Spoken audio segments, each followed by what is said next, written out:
Hey, movie lovers, welcome back. We are dissecting another Marvel Universe film with Ant-Man and the Wasp, so stay tuned. Welcome to Popcorn Talk, featuring movie discussion, news, and interviews. Popcorn Talk. We talk movies. And now, here's Popcorn Talk's Anatomy of a Movie. Today on Anatomy, we enter the quantum realm with Demitris Panos. Hey, movie fans, Phil, how are you? I'm good. I'm Phil Svitek. We are missing in action Marissa Serafini. She is truly in the quantum realm, but she will be back. Fighting her way back. Indeed, we will rescue her by the end of this podcast. Awesome. Anyway, we've got lots to discuss. As always, a couple things right out of the way. If you want to follow along, we do have our rundown in the description, but that way you can follow along. It's a PDF and get all the various tidbits that we might not always get to. Secondly, it is spoiler-filled, especially when it comes to Marvel. We're not only spoiling this movie in a sense, but the entire MCU. Yeah, sort of, kind of, yeah. Luckily, more so, and we'll talk about this at great length, this is a bit of a standalone film, apart from maybe the stinger, so in that sense, less things will be spoiled. And thirdly, by all accounts, we enjoy your commentary, so please do comment along with us, whether that's on social media, whether that's in the comment description, whether it's via ratings, however you want to participate and let us know how we're doing, we welcome it. Without further ado, though, Demitri, overall impressions for the follow-up to Ant-Man. Ant-Man and Wasp, to me, continues what I've been affectionately calling the summer of fun. This is a highly enjoyable, entertaining movie, which I really enjoyed from beginning to end.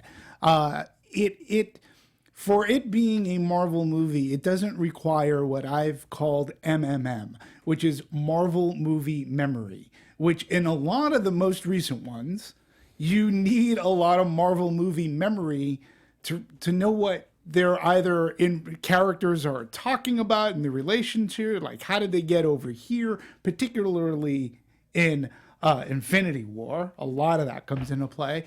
But this Marvel movie is as much of a standalone movie as any Marvel movie can be in this day and age.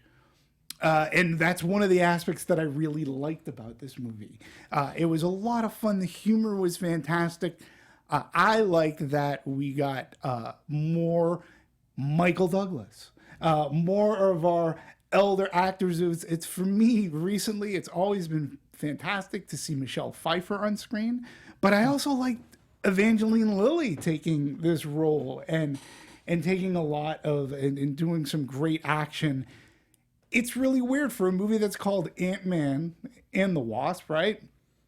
Ant-Man is almost a secondary character. It's almost as if that character is along for the ride and he's there to help out, but he's not the main character. It's very ensemble. This doesn't have your villains with high goals of taking over the world or the universe. They're more or less they're more or less obstacles for keeping our heroes getting for where they need to be.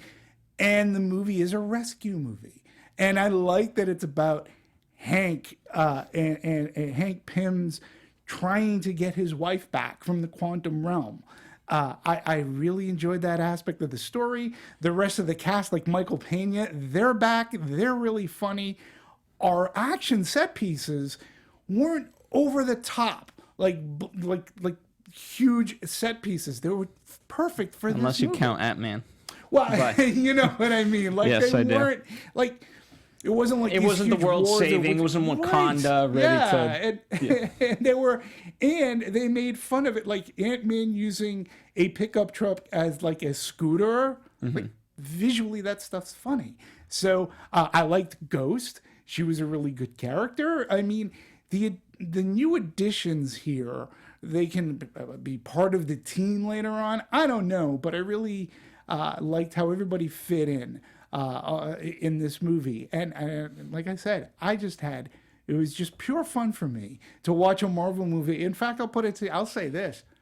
I had more fun watching Ant-Man and the Wasp than I did Avengers Infinity War.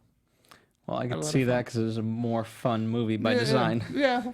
And I had more fun watching it. Yeah. Well, for me, I did like it overall. I do have slight nitpicks with it. One of them, I mean, if I just watched this movie as a standalone movie, I think I would enjoy it a lot better. But the fact that it does come after Avengers Infinity War, there's such an anticipation of, okay, where's this going? And in that sense, I always like to move the plot forward. Sure. This quite literally doesn't move the plot forward. It's just, in fact, we are back in time. Right. And the only time we get to any sort of present is at the Stingers, and of course that's not really a big reveal. I mean, it is in some sense, but we knew that people were fading away. Yeah. But to your point, that's actually one of the things that I liked about this movie. Well, It I know, made I'm me saying- forget about that.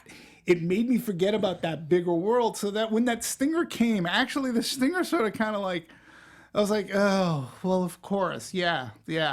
It's running parallel with what's going on. And then I'm like going, and you had to like blast, like not one person outside of Ant-Man. I thought it was half. There was like, not one person could have like been alive. No, because then they could have gotten him back. So I get the cliffhanger aspect, but I was like, oh, of course. I just threw my hands up in the air. Again, I mean, I just had the same sentiment because it didn't.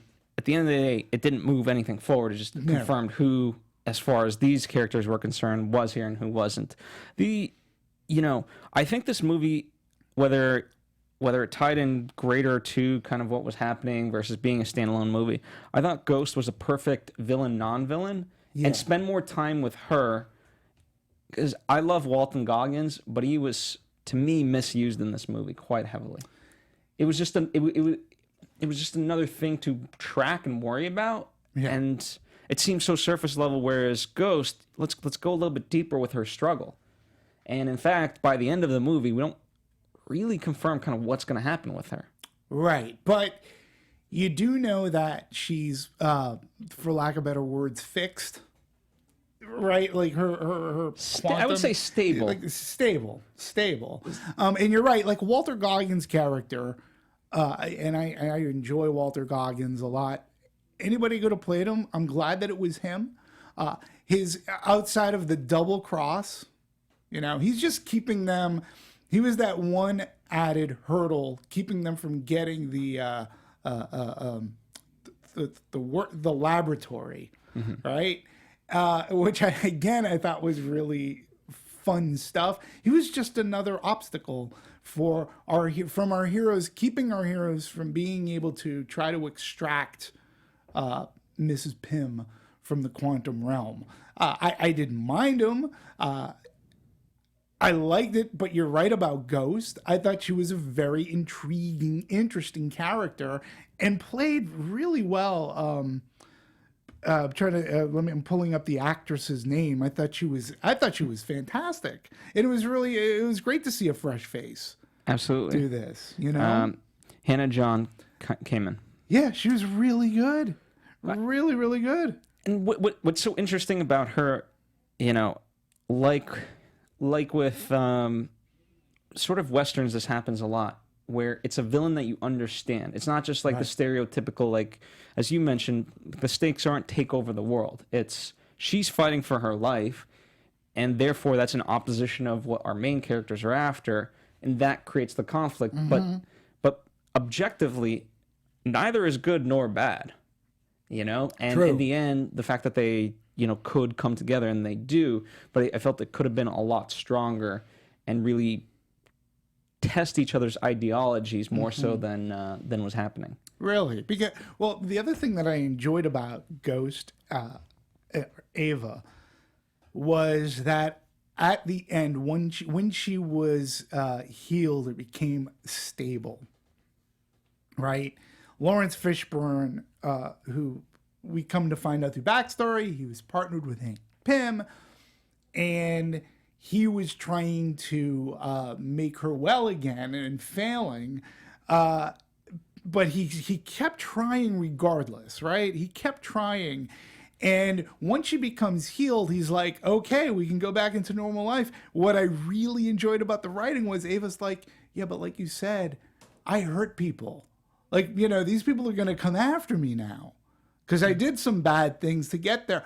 I like the realization that, oh my head, you know what? I actually, I did some bad things. I didn't necessarily mean to. There was a means to an end that really wasn't me. And I understand that Ava, it appears, has her, prior to whatever happened to her happening, that she had a good heart. She was a good person, you know, and now she has to sort of kind of be on the run. So it's going to be interesting in future Ant-Man movies if this character shows up again, and how she's either escaping, part of the team, or what's going to happen. To me, she would be a very welcome addition to the team. I would like so. And, you know, this movie, in a lot of ways, is Hank's movie. And I think, you know, the realization of all the bad that he's actually done and how selfish he actually is. I don't know if, like, for as fun a movie it is, this was some of the darker side of the movie, and it never gets as deep as it could have. So I would have liked to have a redemption story. You know, one of the things that makes his daughter so tough and such a strong woman is because she is fine to go up against Paul Rudd's character and her dad, Right. and call them out on their BS. And I think that could have been a nice shift as far as, you know, their arcs there. Yeah. And Evangeline Lilly, let's face it, she's great in this role.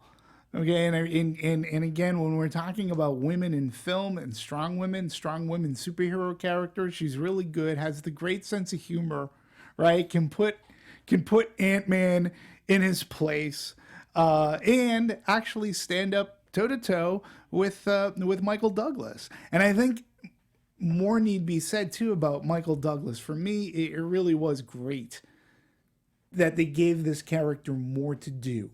He was in the last Ant-Man, not a lot, but he's way more in this movie. And it was good to see Michael Douglas back again. I mean, this is a guy like who was just box office gold and so popular, and where anything that he did, whether it be Basic Instinct, whether it be Fatal Instinct, or Fatal Attraction, I'm sorry,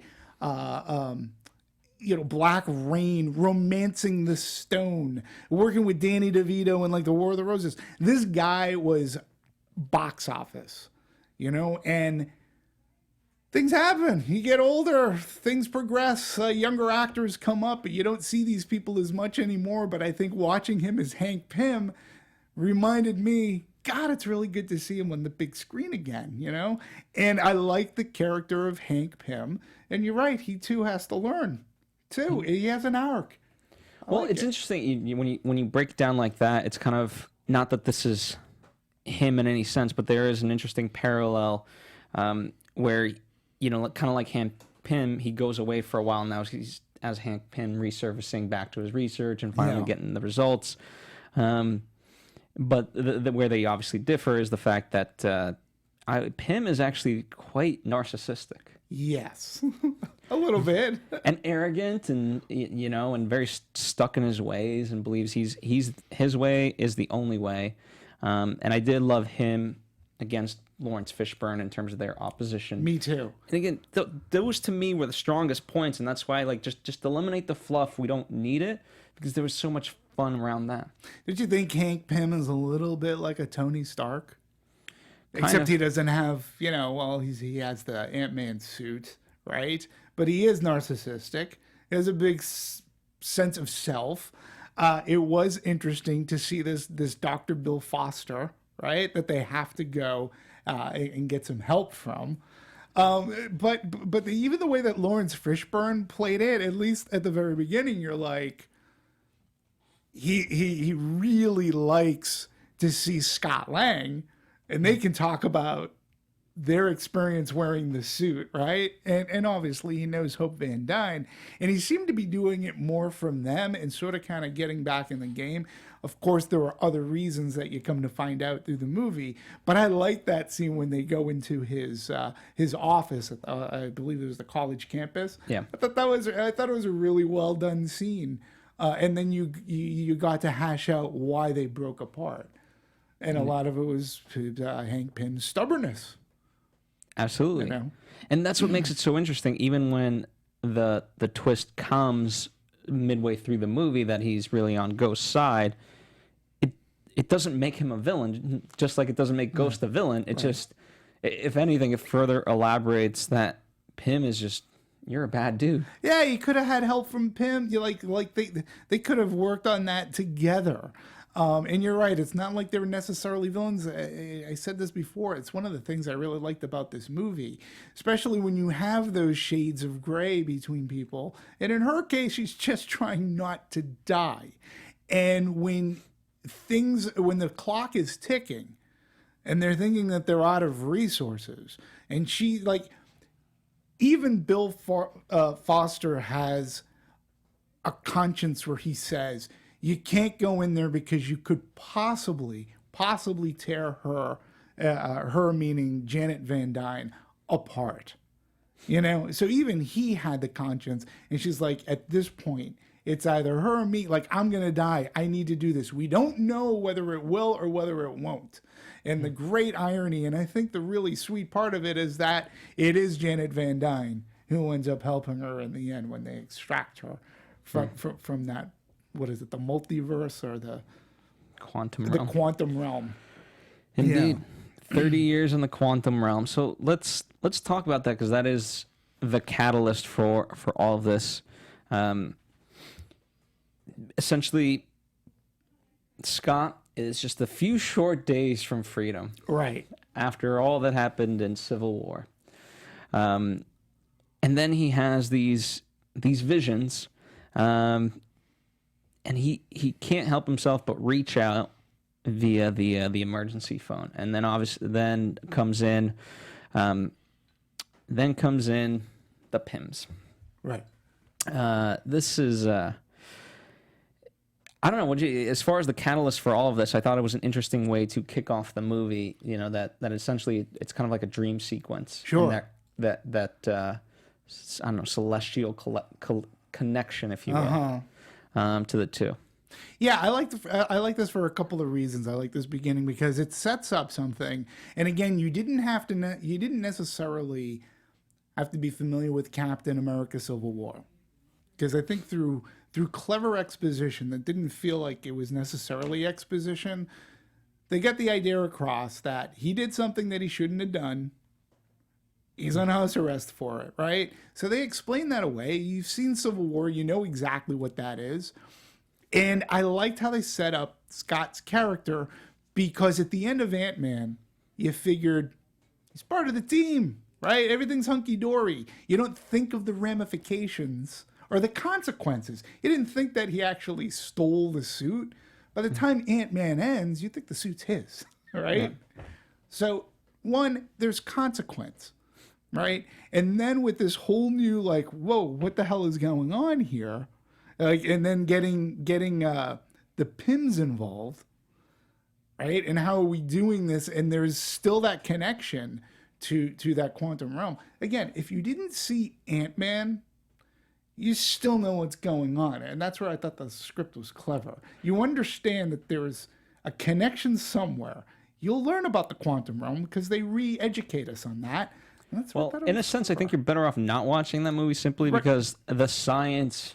I don't know how consistent it is. The laws of physics keep bending faster than Doctor Strange can even conjure up. Because, you know, I mean, the big fact of it being that he escaped the quantum realm without any sort of help. Right. And it's like, wait, how is that possible? And then, okay, maybe use him and whatever knowledge he might have, which, to be honest, in this movie, he doesn't really have the knowledge. They just need him. You know, to get her out. Well, I got it. I got that they needed him because he showcased some connection that neither Hope had or Hank had. Okay, so when he was there, he had established. Well, actually, I think that the way it was explained, that Jane established this connection through Scott coming through. So I liked the idea about how they were doing. The quasi-dream sequences, the hide and seek, looking in the mirror. So there was that connection. And again, I'm not a quantum physicist, scientist, whatever, It just the way they explained it, it made it easy for me to go, oh, okay, she did this to him. He's plagued. He's got this thing in his head. They understand that. He's the connection. Like, that's it. Ant-Man's the connection that they need him. He doesn't need anybody else, and they need to get him back in there to get his wife. That's the way I took it. Simple. I don't know. I just have a slight problem with it because when you look at movies of this nature, like Back to the Future, right? Sure. The flux capacitor is what makes time travel possible. Right. That's all you need to know. What the hell is a flux capacitor? Doesn't matter. It makes time travel work. Right. Right. Jurassic Park. The amber in the mosquito. Yep. That's what makes dinosaurs. Okay, got it. This is just too much. I think that's the problem with this movie. There's just a little bit too much on the periphery. And if we just clean that up. You needed the Fantastic Voyage ship to get smaller and smaller and smaller until it just ends up in the quantum realm because it's so small. That's the way I took it. And I think that's the way it was explained in Ant-Man. You know, and if and I'm sure I'll be corrected if I'm wrong, which is fine. Please be kind. But if I remember correctly, it's like, yeah, you don't want to get so small to end up in the quantum realm. Oh, what's the quantum realm? Quantum realm is bad. Okay, you don't want to be in there. Okay, I'm not going to go in there. And we know that he's going to end up going there. So here it's like, yeah, I got to go back. Like we're going to, and Hank now too will have the opportunity to go back. Well, he does go back. Mm-hmm. So I like that he was able to do so with the what do they call it? The bridge, yeah, I know what you're talking. It's basically a long runway that just shrinks and shrinks and shrinks and kind of gets longer because it is able to shrink. So just a 1 meter distance, the smaller you get, seems a lot larger over time. Right. So visually I thought everything worked quite well. And I mean, at the end of the day, the mystique of the quantum realm, I do appreciate it because, I think just like in actual science, it's the great unknown. And you can have so much fantasy around it. And absolutely. As you mentioned, the way Janet comes back and is able to save Ghost with essentially is being dubbed like quantum powers. Right.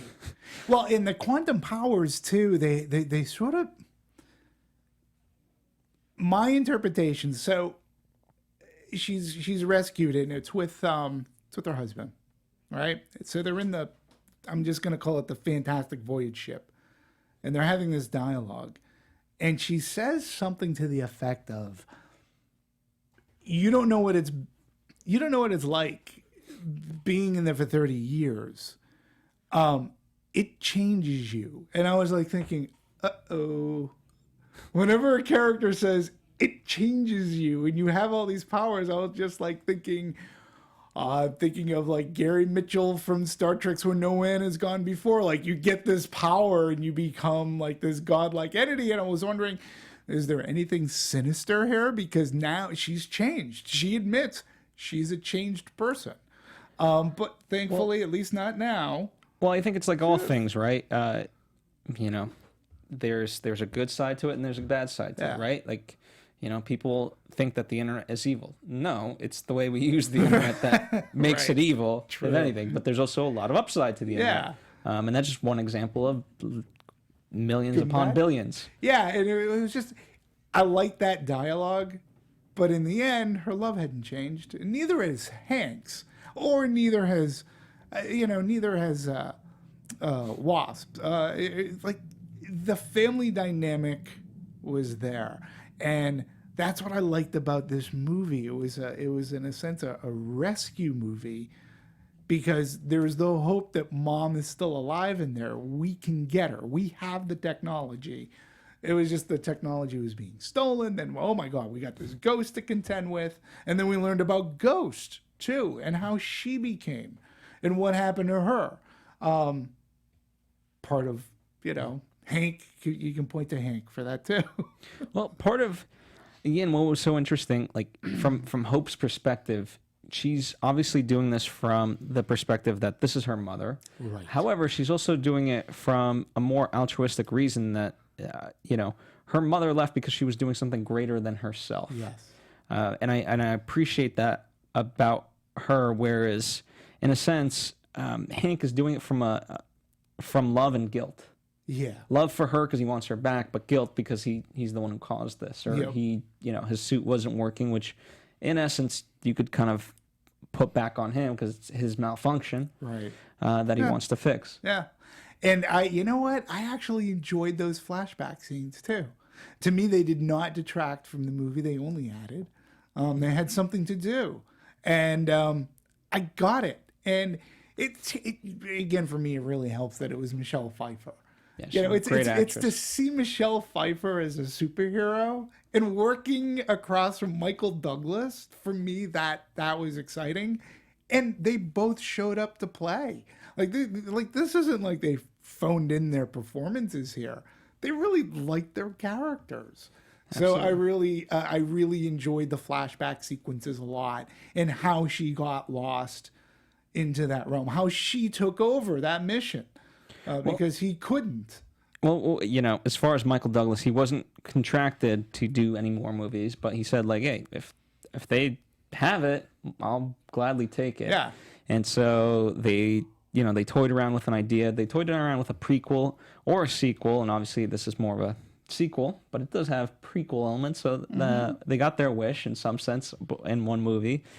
And then, they thought of Michelle Pfeiffer and got her, and she liked the script, and the rest is kind of history from there. Yeah, and Michael Douglas had read the script twice, and again, if you're making a sequel, and I think it was somewhat brave, because you're like, Hank Pym is, in a sense, Hank and Hope are your main characters here, and the movie is called Ant-Man.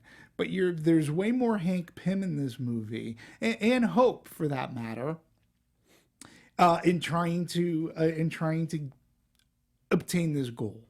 So it's Ant-Man, but it still takes a little bit of a different track, and then we get more of Hank Pym. So we learn more about him. We learn about Hope, and that for a sequel, I appreciate that. It wasn't just making things bigger and better. It's sort of funny when you're talking about an Ant-Man movie, but they actually took time to think this out, to write this out, which is smart. Scott Lang's arc really was, his central thing is like, why is it that I try to help the people I love the most, but I end up hurting them? And that's why he's so resistant against this idea. Like, whoa. I got 3 days left. I get to be with my daughter. Like, I'm not doing this. Right. And yet, the biggest catalyst for him to really do what he's doing is his daughter, because she recognizes, and you can kind of look at it like she looks at him no different than, let's say, people like young kids used to look at a firefighter, larger than life. Right. Like, oh my God, what you're doing is amazing. And obviously, what firefighters do is amazing. But now, extended to a superhero, it's like, wow. But what we don't realize is, okay, what does a superhero have to do day to day? What does a firefighter have to do day to day? And I think she has an understanding of it that most kids, when they idolize something like that, don't. Well, I agree with you, and let's give credit to Abby Ryder Fortson as well, who plays Cassie. Adorable, but at the same time, she is, in a sense, she's able to bestow her dad some wisdom. And it was in the trailer, but it reaches a good height and arc in the story when she goes, well, maybe you need a partner. And he's like, a partner? He goes, what do you mean? She goes, well, he's like, well, like you? She's smart enough. Well, I was thinking of, and that's great. Like it another familial unit is potentially evolving here. And Cassie's just happy to be along for the ride and to be of whatever support to her dad. And now she has Hope to look up to. Maybe someday, again, without reading the comics at all, I don't know. But from the movie universe, when Cassie gets a little older, maybe she gets a suit of her own. Maybe that's a big theory, yeah. Yeah. And who knows? I don't know. Well, if you don't like spoilers of any kind, tune out for, let's say, 20 seconds. But they did recast Cassie for 16-year-old in Captain Marvel, or whatever the future movies. I think it's Yeah. Captain Marvel, Okay.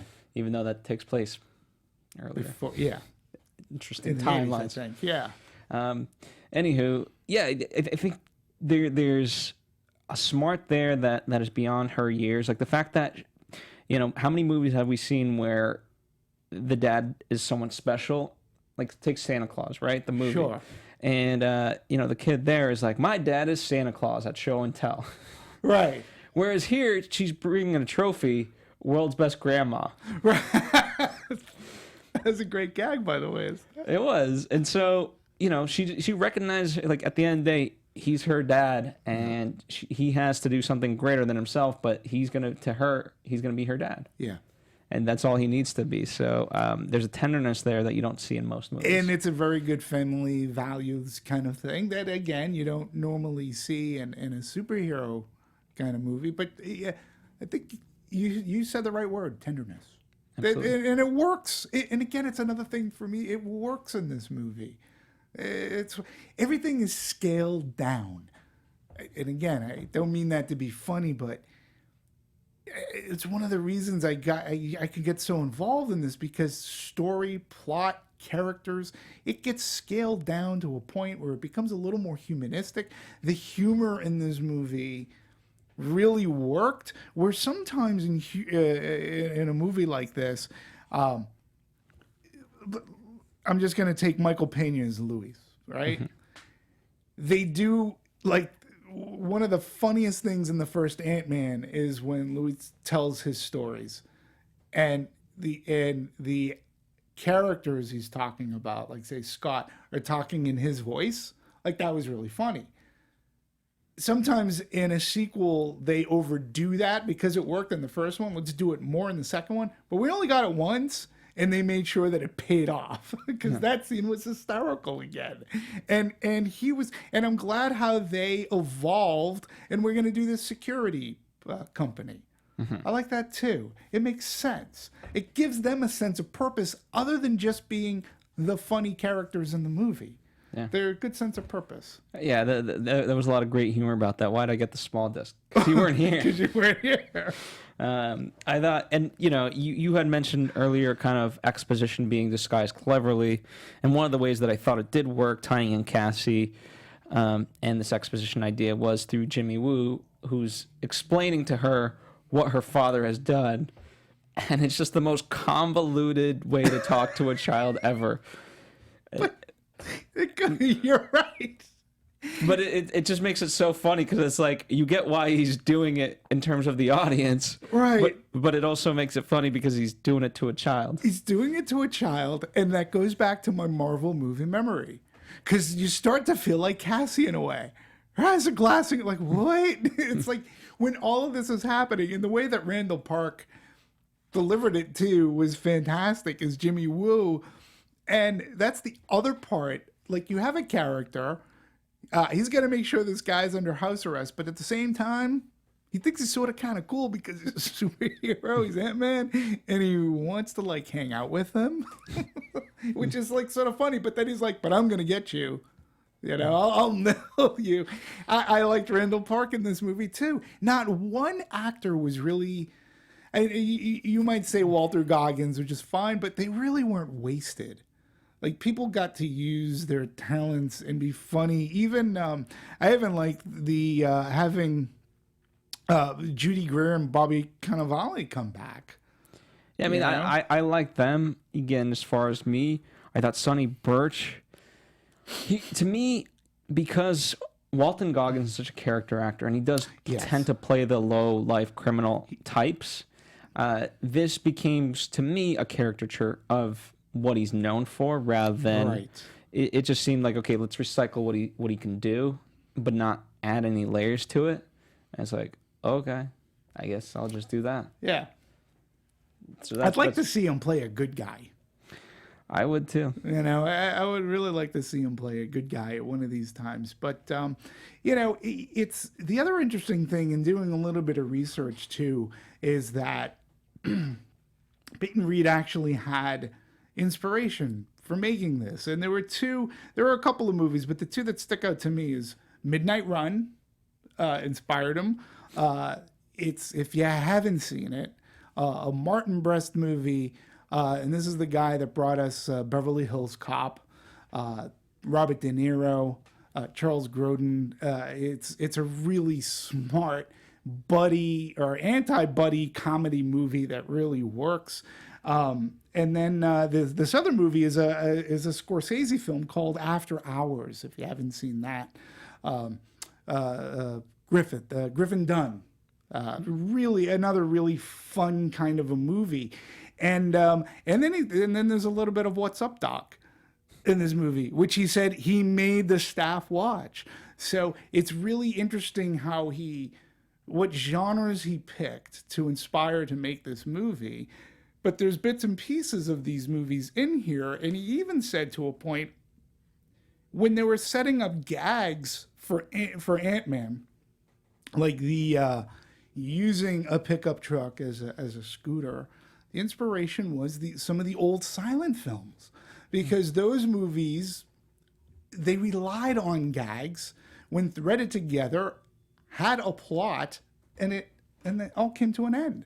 And when you think, he goes, and that's what I wanted this movie to have, that frantic pace, but I wanted to have a reason, and then, we were going to have a beginning, a good middle, and an end. Yeah. And he accomplished that. Yeah, and one of the laws that I thought worked well, because I know I had my gripes with some of the science earlier, but sure. In Ant-Man 1, everything's about small, right. And we never see him big. Then we get this big, quite literally big Ant-Man in Civil War, but we don't really obviously get much about it. Now it's sort of explained that he can go big, it's not an issue, however it slows him down. Yes. And so I appreciate that, because then that sort of becomes the thing. Like, they're shrinking down to size. They're shrinking the cars. I love the lab shrinking down, by the way. Me too. And so you're like, okay, I buy that. We're good there. At some point, you're going to have to get bigger. Yeah. And that's going to suck for you. Yeah. But again, I like that scene when he's out in the ferry. Yeah. That was a really funny scene. And then when he starts to get a little woozy, it's like, oh no, he's going to fall. Like, he's getting tired. No, don't fall asleep. And he does the nasty plunge. Again, it's just really, it was well done. That most recently, whether we're talking about Civil War, Thor Ragnarok, which is heavily driven on special effects, right? There are a lot of special effects in this movie, but they don't really overpower this movie. And I think that's part of the reason I like this, because it was smaller. It really was a little more humanistic. Well, I think, and they played like human characters who could do these things. I think what's great about a movie like this, like the stakes are higher simply because of the way the level of depth we go into it with right. The characters. Just because you can have any sort of movie and have the plot be right. I use the word right. Plot very strategically, and be okay. The fate of the universe is at stake. Right. However, that doesn't necessarily make it like a movie if we don't care about the characters. But nonetheless, how many movies have we seen where, I don't know, a child wants its toy and it's going down the drain, and it's like, right. Oh, well, that's the most important thing to that kid. So we're like, aw. Right. Anyway. Right. No, you're right. But let's since we're talking about Peyton Reed, let's go further with it, because this is now truly his first, I would say, real Ant-Man. The first one kind of clouded, obviously, a good movie, but clouded behind the whole Edgar Wright debacle. I like the fact that he got a stab at it under his own terms now. Me too. That it was, in essence, what he had wanted and what essentially Marvel Studios wanted. I agree. And I think because of it, he made, some could argue maybe it's equally as good. I found it to be even a little better than the first one. I thought that there was, I learned and I got more of this character. I like the character now. He can slowly become one of my favorites. But I like the character as part of this team because I got to like everybody else around him too. Again, sometimes we get lost with our main character, and it's tough. Guardians of the Galaxy is a great example of this too, because you have a lead, but you also have to like everybody around him. And how do you parse out that time so that you get to know these people? And this, I think, is here in Ant-Man and the Wasp, you got to know everybody else. Everybody had their time in the sun, and we got to know about them. We got to learn about them. Each was funny. There was something heartwarming. I liked it. One of And he the was smart. one of the things that could surprise you if you kind of look at it, like the fact that Paul Rudd is a writer on the movie. Yeah. Now, granted, he's one of several, but you would think like, okay, maybe this guy has an ego. Let me try to shove myself in as many times as possible. Granted, Marvel, being the machine that they are, you know, they can slap. But I think regardless of that, Paul Rudd's smart enough to know, like, okay, what makes a good story? Not let me just shoehorn myself into as many scenes as possible, and the movie's going to suck. Right. Because that's not going to do me any good. No. And I didn't feel that his character was shoehorned. And again, I think if anything, if anything, it was scaled back. literally, Literally, yeah. So Which, again, what sequel does that ever happen in? When your main character from the first movie comes into the sequel and it still carries your moniker, and yet he's more or less along for the ride. It's not that he doesn't do anything. He contributes to the story. But this really is about Hank and Hope and finding their mom.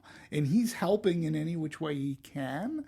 I'm not sure what aspects he was involved in the writing. Certainly, it could have been some of the comedic aspects of it. I mean, he's done enough fine comedies and has worked with some of the best. He's a talented guy, and he's likable, and he's not unlike. Look, love Thor, love Iron Man, love Peter Quill, right? But what about those three characters that I just mentioned? They're all very likable, but they're all cocky in their own sense, right? one's a demigod. Well, one's a demigod. Well, that is true. But he's not, Scott's not cocky, really. I mean, he'll do it for fun. Like, well, I grew up to 60 feet. Or he says, well, I get to call him Cap. Yeah. Captain, but they were even making fun of that. So He does it with a sense of sarcasm and irony that he knows how ridiculous it is. yes, So like that's what Paul Rudd brings to it. Yeah, absolutely. Certainly all that. Now, I do want to talk about one of the early set pieces and how it was set up, because it's really the Wasp who gets the first set piece as far as action is concerned. And it's done in a way that's different from Ant-Man, where the fact that she uses Salt Shaker to really block the door, I thought, as far as setting her up to be a badass, that was just the perfect way to do it. Absolutely. And part of it was in the trailer, so we got to see that, right? But it's like, wait, you gave her lasers? you didn't have the technology for my student. No, I did. So she gets more, but it's also the way that she fights. And again, not to take anything away from Evangeline Lilly, I'm sure she did a lot of her stunts and working with a stunt double and fight, but her fighting style obviously is different from Ant-Man's, and it was great. And she knows the technology more, just because it was her dad who invented it. So she knows the benefits of making something smaller, and then you can make it big again to take out a villain. The scene in the kitchen was great. That was a really good set piece. I liked her running on the knife and stuff. Again, that was seen in the trailer, but we get more of it in here. The salt shaker scene that you pointed out, even though I saw it in the trailer, to see it fully happen within the context of that entire fight, it still works.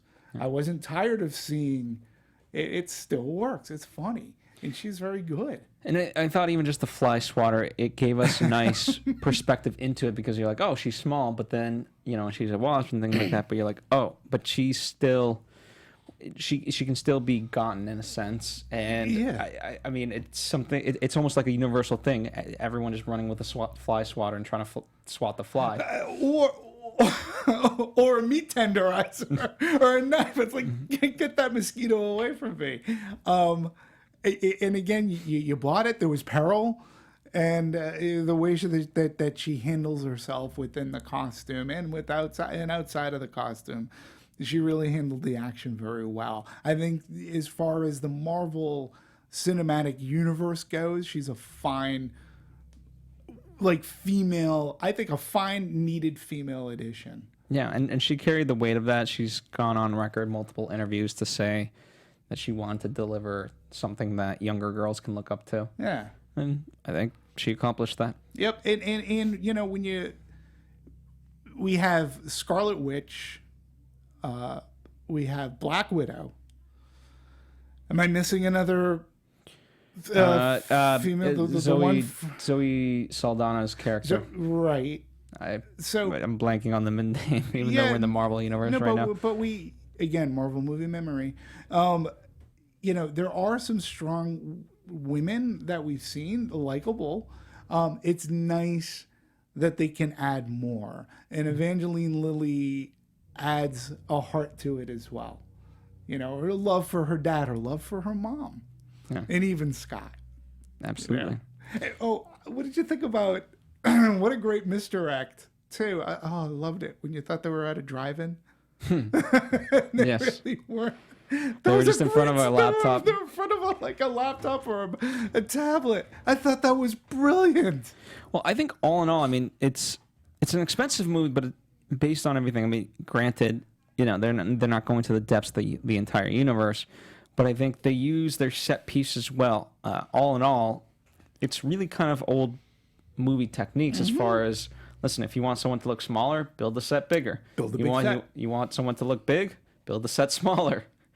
And, just that's kind of that becomes the trick. Yeah, and they did a lot of the high school scene where he's getting big and then he's getting that scene was very funny too. Like the closet, the big closet, and it was like he was asked the different sizes, or it was just like green screen. He said only the janitor's closet. The closet was one that we did sort of different scales of stuff. And of course, for when he's running down the stairs at the end, that's the real location. But then we built this insane scale to green screen staircase for Paul to go down. So they use green screen, but they did do Honey, I Shrunk the Kids kind of thing. Just make big sets, which is great. Absolutely, and that was funny. Him and I think that was one of the funniest images of him just walking, 3 foot, whatever he is. Oh man, good comedic gags. It really was. And they all played to size, which it worked. They took what they did in the first Ant-Man, and I think they really did an even smarter job in this movie. And there were good bait and switches, like the drive-in movie. Indeed. And, one of the iconic... San Francisco is iconic in a number of ways for movies, but certainly every time you usually get San Francisco, it's mainly with the bridge and the bridge is going down type of thing. Right. I appreciate how they adverted from that sort of stereotype. Sure. And the way they actually did end up using San Francisco. The funniest way that they used San Francisco, which again you usually see in most every movie that San Francisco is a set, and that was that curved road. I know what you're talking about. I don't know the name. Damn it, I just had it in my head. But again, using a car chase scene. Okay, now the last time I saw a car chase scene like the way that it was done here in this movie was in it was a Dirty Harry movie. It was the Deadpool, in which he was Dirty Harry himself and his partner were being chased by a radio remote controlled car, and they're going over the hills, and all of a sudden you see this radio remote. Here we are watching this car chase scene in San Francisco, and they can get bigger, they can get smaller. They used it to take out the enemy, and then when they get to God, what is the name of that? It does begin with a G. They get to the curvy road. They can get small, and the cars can't take the. That was really funny using the size thing again. It was clever, And we saw another part of San Francisco that we see in movies a lot, but it was used differently here, in a sense. I like Borrowing from Godzilla back in 2000, size does matter. that. Size does. It most certainly does. Any other stories from set as far as the creation of things before we move on to music or anything of that nature? I was looking. Well, I wanted to, if I can find when we talk about this ultra, like this universe, and The quantum realm you're talking about? yeah, and what Jane, Janet Van Dyne, from the quantum realm, which she's been there for 30 years, and so she has these powers to heal ghosts, which was actually very nice, because Ghost was going to go and try to extract them from her. And we learned she doesn't have to. So just how did 30 years in the quantum realm change or evolve her? So that I think is going to be an interesting way. I don't know. But in the comic book, after all the comic book, Janet Van Dyne came back from an extended stay in the, they called it the microverse, without any similar power-up, and yet long-term Marvel comic book fans might recognize a universal explanation as to what's happening with Janet, one that could connect the Ant-Man movies to Marvel Studios' more cosmic output. So basically, this micro-universe, there's a 2012 storyline during which she's believed dead by Hank Pym and others. But once back in the regular Marvel universe, she didn't display the kind of increased power her cinematic counterpart does. So that's very interesting what they're doing. That wasn't a surprise in the Marvel comic book mythology. Characters ventured back and forth. So it's going to be interesting what they've given her powers in the movie, where in the comics she didn't.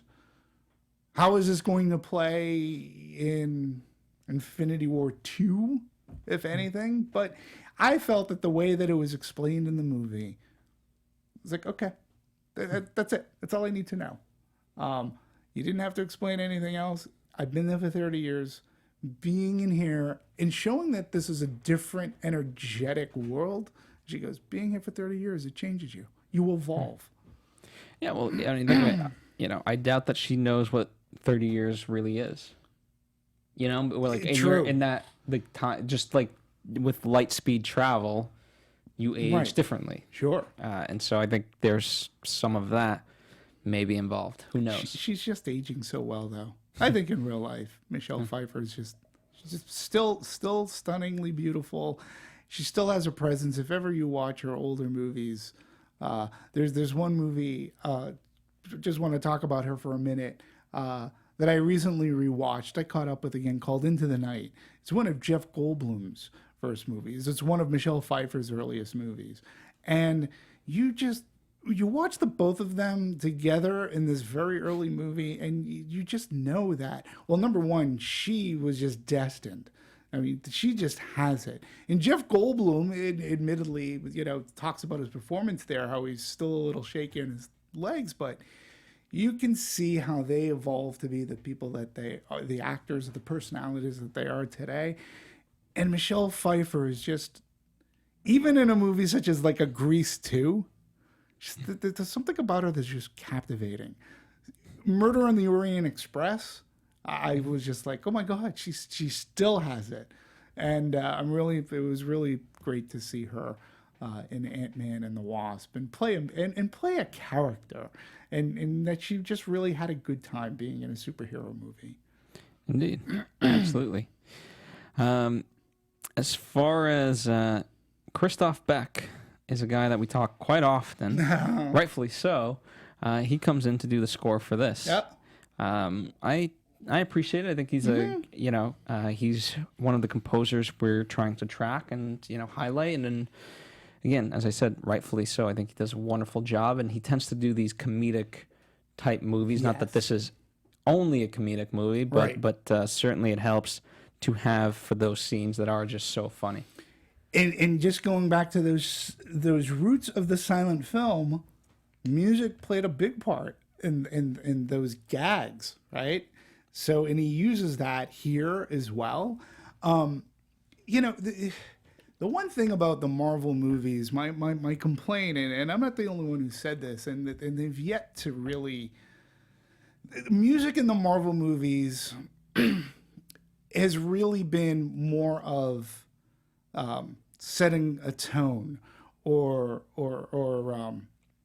just being that bed and helping the movie go forward. But there's no, like, I couldn't tell you what the Ant-Man Theme is. You know what I mean? They really are used to help enlighten the action or help liven the action or set the tone for whatever's going on.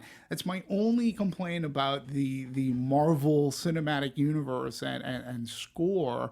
But again, the music here is really fine. It works really well with the movie. Can heighten the laughter or whatever for the intensity in scenes with ghosts and fight scenes. Does a really good job. But Ant-Man deserves a theme, as does Captain America and Iron Man and Thor. I can go on the whole list, but it's just interesting. I think they've just gotten to a point where maybe they'd say, "Oh, we have too many themes." I'd say you can't have enough suites like that. But yeah, I thought it was really good. Well, who knows? I can't speak to that 100%. But one of the things that did fascinate me. So all in all, estimated $160 million budget. All in all, estimated again $155 million promotional budget. Right. That's so all in, we're looking at about over 300. Give or take, yeah. Absolutely.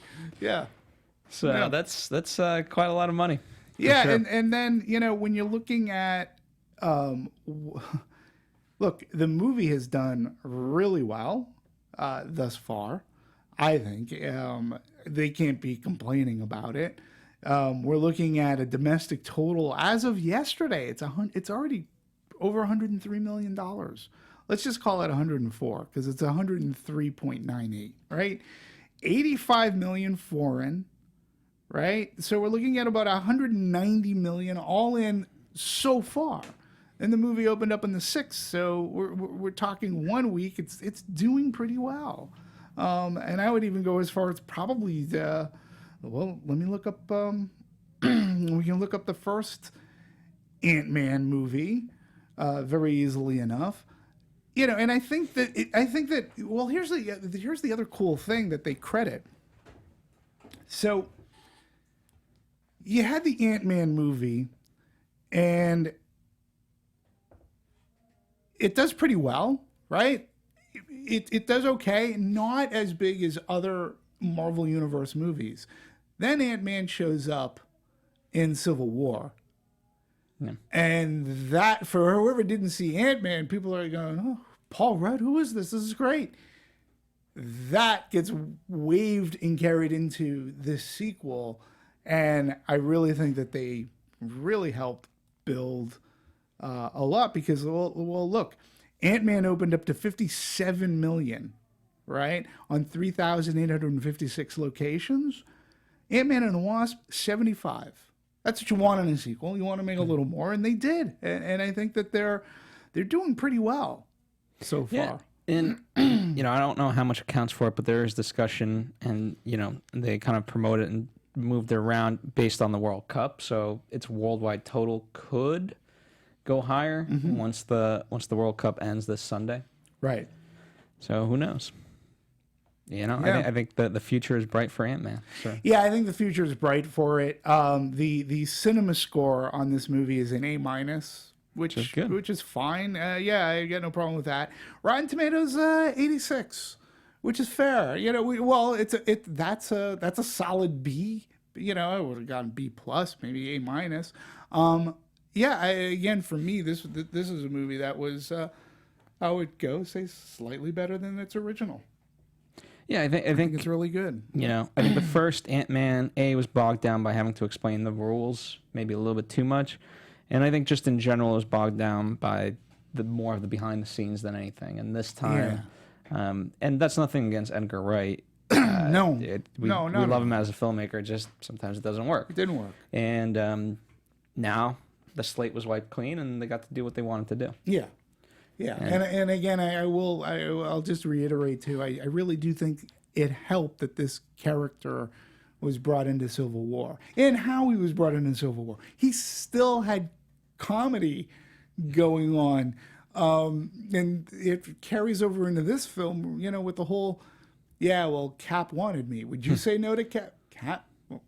Captain. Yeah, I can call him Cap. Like, well, wouldn't you have gone? And it was great because, Spider-Man was the other sort of new character. Right. And so, each Iron Man and Captain America both had their comedic characters. Yeah. Had abilities, but were somewhat absolutely ridiculous. Yeah. And I think again, without knowing anything that's going to happen in Infinity War, the second chapter, but it's been said that Ant-Man's going to show up. It's one way, shape, or form, and I hope he shows up with the Wasp, because the Wasp would want to be by his side. I believe, and she'd be great. I think the both of them together would be super. And it would add some more humor. I hope they're used well.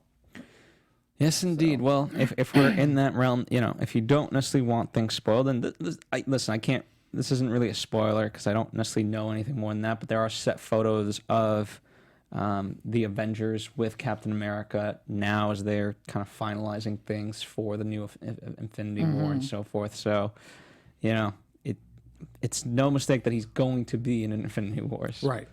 Or whatever the title may be for that movie. Yep. We don't fully know that either. Nope. Let's talk about the Stinger, because that leads into the next movies. First off, the first Stinger we can talk about. The second, kind of a letdown. Especially if you're staying there. It's like a punchline against you. Yeah, I agree with you.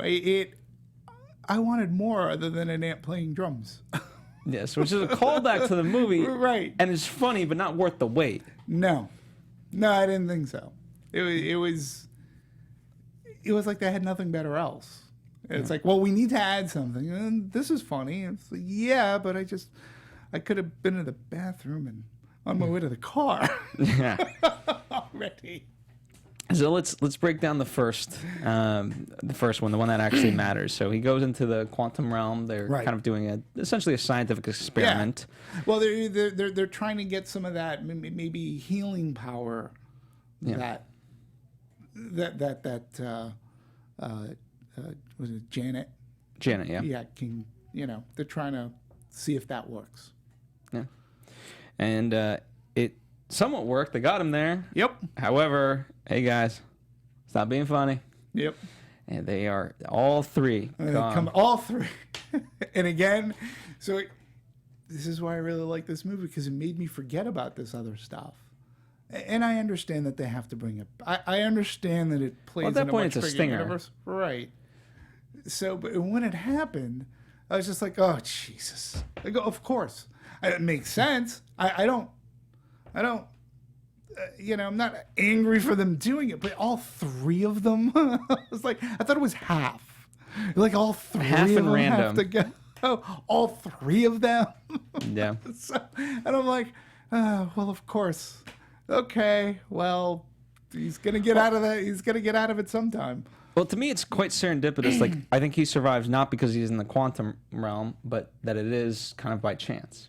Just because you're in the quantum realm doesn't exclude you from being in the universe. You're in the universe. You're just small as hell. Yeah. So the fact that he does survive. But does Louis make it out? What about Ghost? What about Lawrence Fishburne's character? We just that would suck for Ghost, where she just she did all this and she disappears. Well, don't you think it sucks for Michelle Pfeiffer? We just brought her back. We got a beautiful beach we got a beautiful house at the beach of like Hawaii. She's dust. Well, at least it is the humane way to go. Sure. I don't know. That's what Thanos preached, though. Yeah. Although it would have been funny if Thanos himself was one of the people that disappeared. Yeah. It's supposed to be random, so I think he applies. I do like that you can take your house wherever you want. Who needs Airbnb? Just zap down your house, go find a nice plot, zap, vacation. No, granted, I don't know if the ground was the most stable for that house, but that's another story, another day. Any final thoughts before we wrap up this Ant-Man and the Wasp? Yeah, other than what I said up top, it continues what I've been finding. This has been a real summer of fun movies. And this one is extremely enjoyable. It does fall within this MCU, and this year we've gotten 3 of them. This is the 3rd one this year. So we had Black Panther, Infinity War, and now Ant-Man and the Wasp. Look, Black Panther is an extremely well-made movie, really good movie. I liked it. Infinity War, I'll just wait to see how it ends. This one to me was the most enjoyable. This is what going to the movies in the summer should be. I should have some decent set pieces. I came out, I laughed. It was just a highly entertaining. I was very entertained by this movie. And the MCU, like, nobody can say that there's no humor throughout. That's the one thing movies, people can say. Right. Which I think is a saving grace, right? This movie is, like I said, it's as self-contained a movie as we can get in the MCU universe. And I found that the humor was just fresh, and it was what I wanted to come out of a summer movie. Yeah. It was really good. Just enjoyable. Overall, I enjoyed it. In fact, I know we have interns here at the studio. They saw it. I didn't go with them, but they saw it with other staff members, and they'd never seen a Marvel movie. So it was a great entry point for them. They'd never seen... Okay, well, I'm curious. Like, they had never seen one? I wasn't... Okay. I can't speak more than that, apart from the fact that they enjoyed it. So yeah, and I also have to say, too, it helps... Again, this movie was made for the big screen. I actually saw this not too far from our studios. I saw this at the AMC Burbank in their exclusive IMAX theater that they have there. And man, it looked bigger was better. And even when smaller, even it was when bigger. Smaller, it was bigger and better. The movie was clear. It's made for the big screen, so I can't stress that enough. It's a really fun cinematic experience. Absolutely. Yeah. Well, there you have it, guys. Thank you for joining us. And if you've stuck around this long, we truly, truly appreciate it. I know when it comes to the Marvel movies, a lot of you guys join in simply for the Marvel movies. But we do encourage you to join us on other movies that aren't just Marvel cinematic universes. We do a lot of, and this summer, granted, we've done a lot of franchise movies. So if you like those types of movies, by all means, join us. But we've done smaller movies as well. Captain America, we've talked about him. Guess what? He was in a movie called Gifted, a very indie movie, but a great indie movie. That has a great girl actress in it. Again, very smart, precocious, and she's just adorable. Absolutely. It's been on cable, like the HBOs of the world, and so can't stress that movie enough. That's just one of many. We've covered over 400 movies, and in fact, we're doing a somewhat smaller movie right after this, the first Purge. So if you're interested in that, stay tuned for that. Then down the pipeline, we do have big movies, whether it's Skyscraper, whether... I saw that last night. Look at that. Of course, Mission Impossible Fallout. That's the next big one we're looking forward to, and lots of other movies. So both in front of us as well as in the rearview mirror, there's lots of things. And of course, as mentioned, hey, if you want to just stick to the Marvel Universe, we've got all those movies for you to enjoy. Absolutely. So thank you guys for joining us. On behalf of D-Movies 1701, that's Demitris. That's me. Support me on Twitter. I've gotten... since all those false accounts have been wiped out, I'm back down to 5. It's okay. Look at that. Let's bring it back to 10. Please. Even though she's not here with us at Serafini TV for Marissa, I'm at Phil Svitek, and shout out to Juliet in the booth at Bonjour Juliet. Thank you guys. We'll see you guys. And Phil, I've seen you on. You've been tweeting. I've been tweeting more. He's tweeted. All right. See you guys. Bye. From producers Maria Menounos, Kevin Undergaro, Phil Svitek, and the entire Popcorn Talk Network, we would like to thank you for tuning in. For questions or comments, be sure to visit popcorntalk.com. I'm Sir Richard Wentworth, and this has been a presentation of the Popcorn Talk Network. The views expressed herein are those of the hosts only and do not necessarily reflect the views of its owners or principals.